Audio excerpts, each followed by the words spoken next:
Assalamualaikum warahmatullahi wabarakatuh. Waalaikumsalam warahmatullahi wabarakatuh. Bismillah, alhamdulillah, wassalatu wassalamu ala rasulillah wa ala alihi wa sahbihi wa wala wala hawla wala quwwata illa billah. Wa ba'du, rabbi shrah li sadri wa yassir li amri wahlul 'uqdatam min lisani yafqahu qawli. Selamat datang Narabala Kiswa, kajian siniar dan dakwah.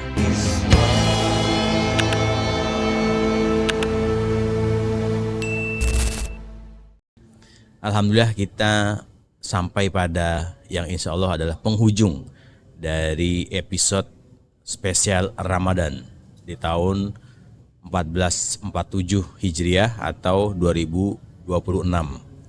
Kita sudah mengkaji secara runut dari awal sampai bab ini, yaitu kitab Maqasidus Shaum atau substansi puasa yang ditulis oleh seorang ulama Al-Iz bin Abdissalam.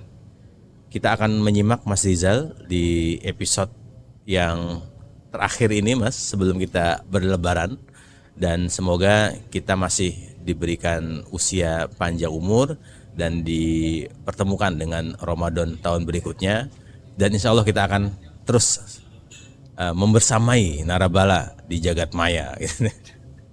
Kepada Mas Rizal kami persilahkan. Terima kasih Mas Atung. Assalamualaikum warahmatullahi wabarakatuh. Narabala Kiswah semuanya. Ini di penghujung bulan Ramadan,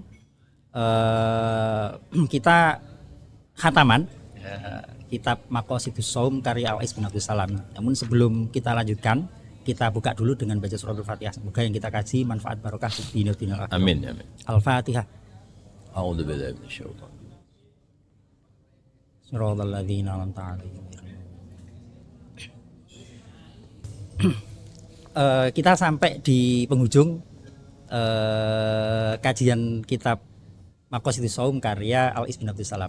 Sebenarnya kita ada dua fasal ya, fasal tentang puasa sunnah dan fasal tentang hari-hari yang dilarang berpuasa. Cuma ini kita kaji secara substansial saja, sebagaimana judul kitab yang kita kaji ya, Maqasidus Shaum, ya, substansinya puasa. Al-faslu tasik fi shaumit tatawwu. Al-awwal yang pertama adalah fi ghibis shaum, puasa ghib, puasa selang-seling. Qala sallallahu alaihi wasallam, inna ahabbas siyami ilallahi siyamu Daud. Puasa yang paling disukai oleh Allah adalah puasanya Nabi Daud. Wa ahabbus sholati ilallahi sholatu Daud alaihi salam. Salat yang paling disukai Allah juga salatnya Nabi Daud. Kana yanamu nisfal lail. Puasanya atau salatnya seperti apa? Yanamu nisfal lail, seperdua malam tidur. Wa habbus sholati ilallahi mana tadi? Wa yaqumu thulutsahu, sepertiganya nanti bangun. Wa yanamu sudusahu, setelah itu tidur lagi. Wa kana yasumu yauman wa yuftiru yauman. Puasanya sehari, tidak puasa sehari, dan seterusnya. Nah, yang terakhir, wala yafirru idza laqa. Tapi kalau ketemu musuh, Nabi Daud tidak kabur. Wan Abdillah bin Umar, Amr bin Al-As, bukan Umar ini, Amr. Qala ukhbira Rasulullah SAW anni akul, Nabi diberikan informasi bahwa saya pernah berkata, wallahi la asumannan nahar, demi Allah saya akan puasa sepanjang hari. Wal aku manal laila ma'istu, dan saya akan ibadah malam selama saya hidup. Kemudian fakultu lahu bi abi anta wa ummi. Qala fa innaka la tastati udzalika. Anda enggak bakalan kuat seperti itu. Fasum wa aftir. Puasalah tapi juga berbukalah. Wanam wakum, tidur salat. Wasum minasyahri salasata ayyamin. Fa innal hasanata bi asyri amthaliha. Wa dzalika mithlu siyamid dahri. Anda cukup. Jadi umat Nabi Muhammad ini enak sekali diskonnya ya. Kebaikan itu dikalikan 10. Jadi kalau kita puasa sebulan 3 hari, karena kasiyamid dahri. Karena sebulan ada 30 hari. Kalau kita puasa sebulan 3 hari saja, kali 10 30.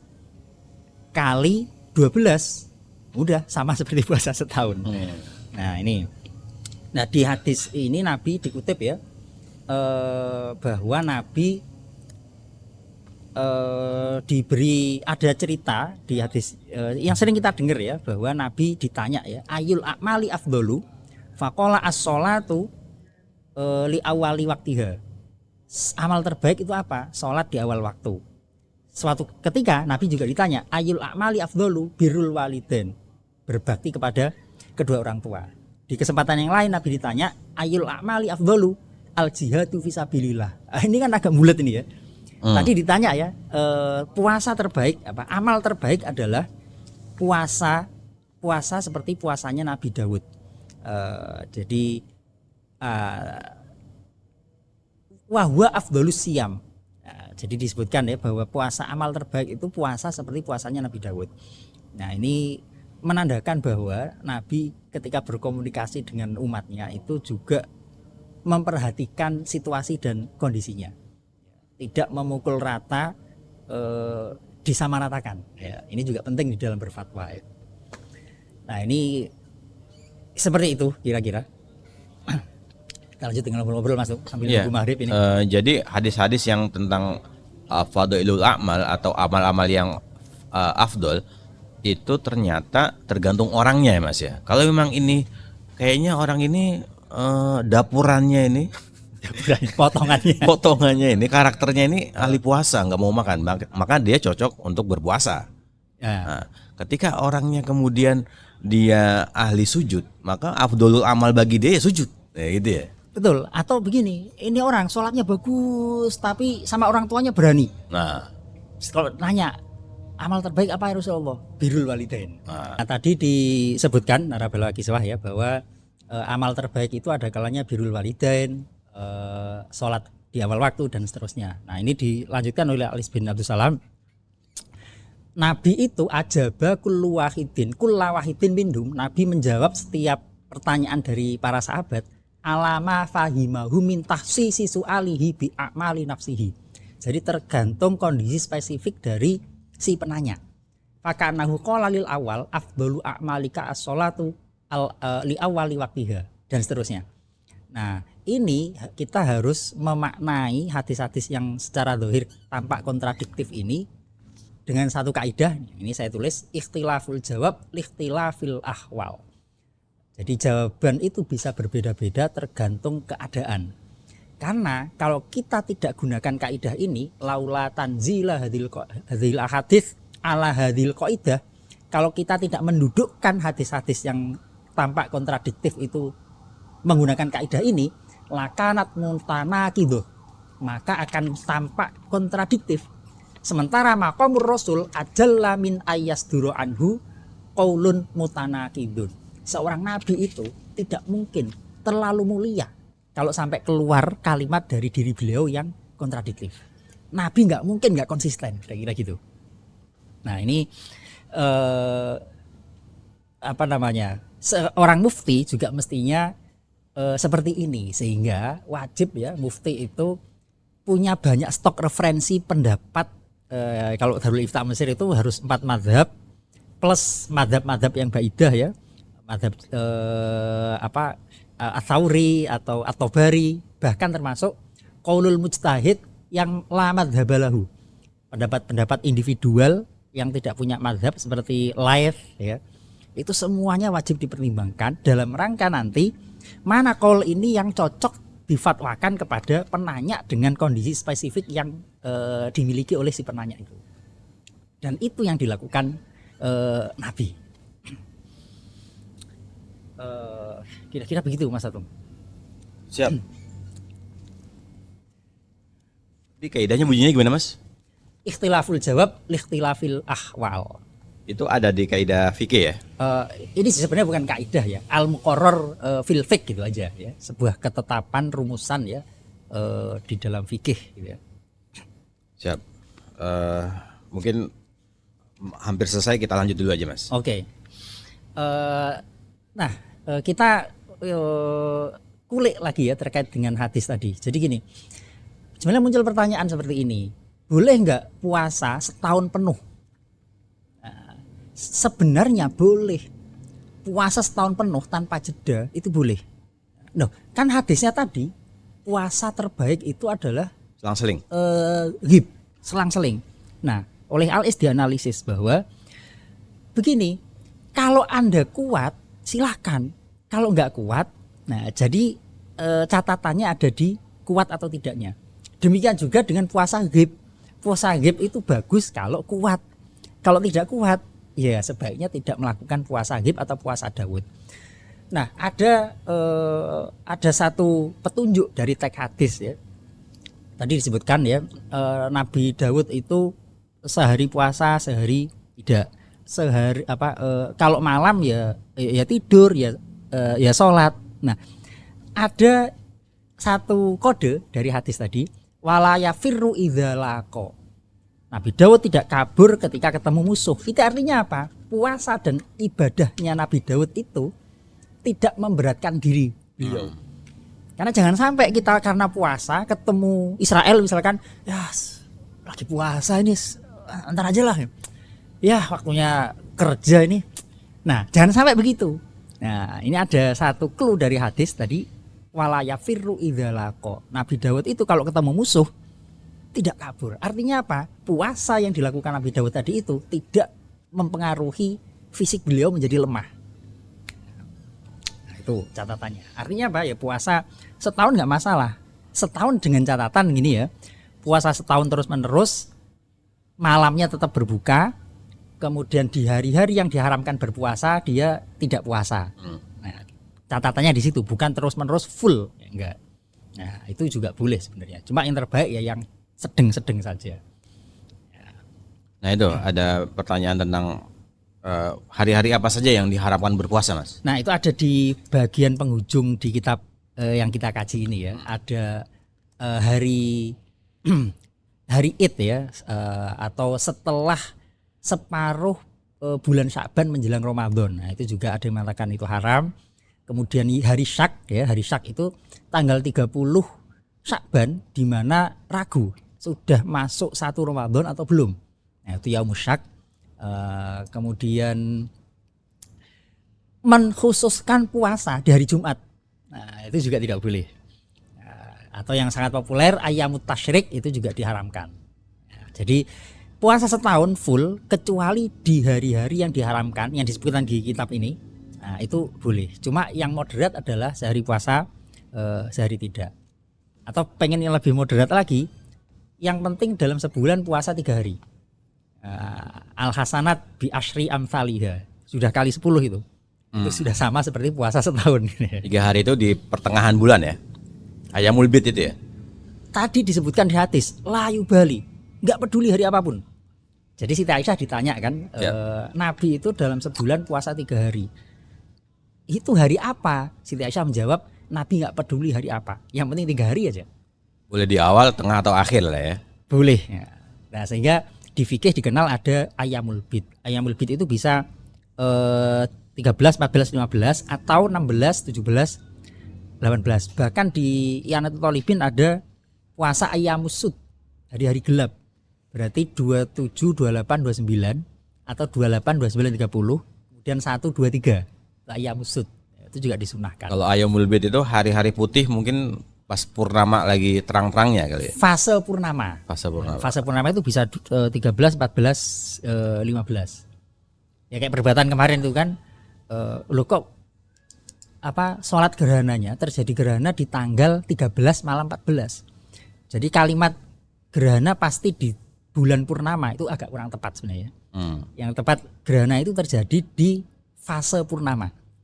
Di fase purnamanya nggak harus tanggal 14 malam 15, nggak harus ya. Fasenya ya. Iya, fasenya bisa, bahkan 16 juga bisa. Tergantung zona ya, lintang bujurnya. Nah tadi kalau puasa 1 tahun itu mungkin bagi yang laki-laki ya. Kalau perempuan tetap ada haidnya, ada halangannya ya. Ada halangannya. Ya. Oke, clear. Nah ini terakhir ini, apalagi nih Mas Atung nih. Ini mungkin ada catatan Mas untuk narabala mungkin di akhir catatan kitab ini Mas. Terakhir itu tadi saya rasa sangat penting itu ya. Ikhtilaful jawab likhtilafil ahwal itu ya. Kebetulan ini mungkin yang bersangkutan sedang nonton ya. Saya kebetulan ada yang nanya, ada teman ya umrohnya mandiri. Nah karena mandiri ya nggak ada yang dampingi gitu ya. Ternyata pas mau masuk mikot keluar darah head. Langsung telepon saya, ini gimana hukumnya?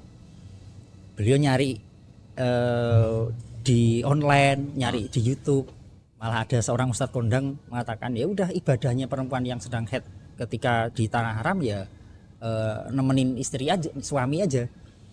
Cuma seingat saya ada mazhab yang membolehkan sa'i umroh, artinya tawaf termasuk sa'i nggak perlu suci dari hadas. Artinya hadas besar boleh. Saya cek memang benar ada. Pak saya ragu boleh nggak menfatwakan ini ya. Andalan saya cek fatwanya Darul Ifta ya. Di sana kemudian saya Al-Jum'ah nulis. Jadi kita harus memilah-milih fatwa jadi fikih itu kan amunisi ya, gudang pendapat. Mana yang harus kita keluarkan, kita harus sesuaikan dengan kondisi. Nah, kata beliau, fatwanya mazhab yang tidak mensyaratkan sa'i dan tawaf dalam keadaan suci itu layak difatwakan untuk orang yang datang ke Mekahnya terbatas waktunya. Artinya kalau kita jauh-jauh ke sana, waktunya cuma misalkan 5 hari, kalau disyaratkan harus suci, gimana bisa umroh? Zong ya. Zong. Nah, Syekh Ali Subhan mengatakan silahkan pendapat ini dipakai. Nah, fatwa-fatwa yang ketat itu layak difatwakan untuk penduduk Mekah atau orang yang sedang berada di tanah sucinya longgar. Ya, Mas Atung sedang riset nyari manuskrip misalkan di sana sebulan, terus ngajak istrinya misalkan. Ya, ketika datang sedang haid ya waktunya cukup longgar bisa ditunggu. Tapi kalau waktu kedatangannya mepet kita bisa pakai pendapat itu. Nah ini terkait dengan itu tadi ya, ikhtilaful jawab, ikhtilafil ahwal itu sangat penting bagi seorang yang bukan berarti saya mengatakan saya mufti, bukan ya. Tapi bagi orang yang belajar fikih ya untuk menerapkan fikih di dalam kehidupan ya, biar tidak kaku dan tidak ketat. Ya, terima kasih Mas Rizal. Ini sangat solutif sekali. Jadi pendapat-pendapat fikih itu bisa dipakai melihat bagaimana latar belakang kondisi dan situasinya. Dan fikih itu ditetapkan untuk mempermudah. Yassiru wala tu'assiru. Kita pernah membahas itu. Kita pernah membahas kaidah itu setahun yang lalu. Bagaimana bahwa di kaidah fikih permudahlah, jangan persulit. Bagi narabala yang ingin mempelajari fikih secara mendalam, terutama tentang kaidahnya, bisa disimak di episode-episode kami sebelumnya. Silakan diulik sendiri. Ya, terima kasih sekali. Ini narabala yang setia menemani kami di bulan Ramadan, baik di edisi awal, pertengahan atau akhir. Atau bagi yang baru tahu channel ini, ya, bisa diulik-ulik lagi gitu ya, bagaimana kita sudah membahas substansi puasa. Ya, saya yang alumni santri aja baru tahu ternyata ada sisi-sisi teks agama yang penafsirannya seperti ini. Bahkan ada asbabun nuzulnya, asbabul wurudnya yang itu sangat berkaitan erat dengan kehidupan kita sehari-hari. Mas Atung merendah, jangan percaya. Dan kami mewakili tim Kiswah yang berada di studio di Bukanagara Coffee and Roastery mengucapkan terima kasih banyak, minal aidin wal faizin, taqabbalallahu minna wa minkum, siyamana siyamakum. Ya, kita selamat berhari raya Idul Fitri, semoga dipertemukan dengan momentum-momentum Ramadan berikutnya, dan kita tetap semangat untuk mengkaji syariat, tasawuf, dan juga ajaran-ajaran nilai keagamaan kita. Kepada Mas Rizal, terima kasih banyak sudah meluangkan waktunya. Sama-sama. Ya, semoga apa yang kita kaji pada episode ini, episode spesial Ramadan, bermanfaat dan membawa berkah buat kita semuanya. Salam dari kami, dari Mas Riza, dari saya, dari Nara Daya, ada Mas Uut, ada Nara Tata, Om Dani, dan segenap tim yang bertugas. Semoga berkah selalu. Wassalamualaikum warahmatullahi wabarakatuh. Waalaikumsalam.